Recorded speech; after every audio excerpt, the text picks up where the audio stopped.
everybody, this is just a short video to help you get started with LibAnswers. I'm the administrator for LibAnswers, so my pages might look a little bit different than yours, but hopefully this helps. So you want to start at LibAnswers.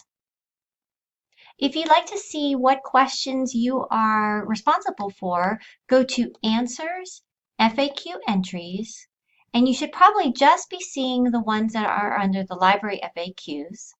Then go to Owned by your name and filter that way, and you'll see your question.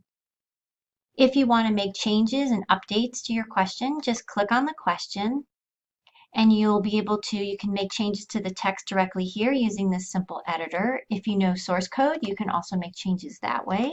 You always want to make sure that you're saving your answer.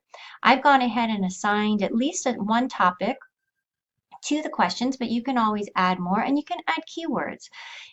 I would highly recommend that you read our best practices though when it comes to keywords. So we don't want to use keywords unless it's absolutely necessary to use those. You can add files, you can add links. You can see very simple, just use that button, add links. You can also add media, and the media will be embedded, the video will be embedded into your question, your answer I should say. If you want to create a brand new question, the way to do that is you go to Answers, Create. Just make sure that you're selecting the FAQ tab and then pick Library FAQs, type in your question, and save the question. So we'll do, this is just a test.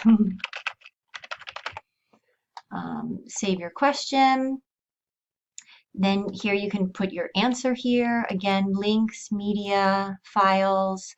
You want to make sure you save it. It's always unpublished until you change the status to published. So you want to do that. And again, you always want to assign at least one topic.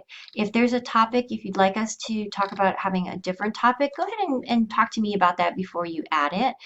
And I think that's it. Happy writing!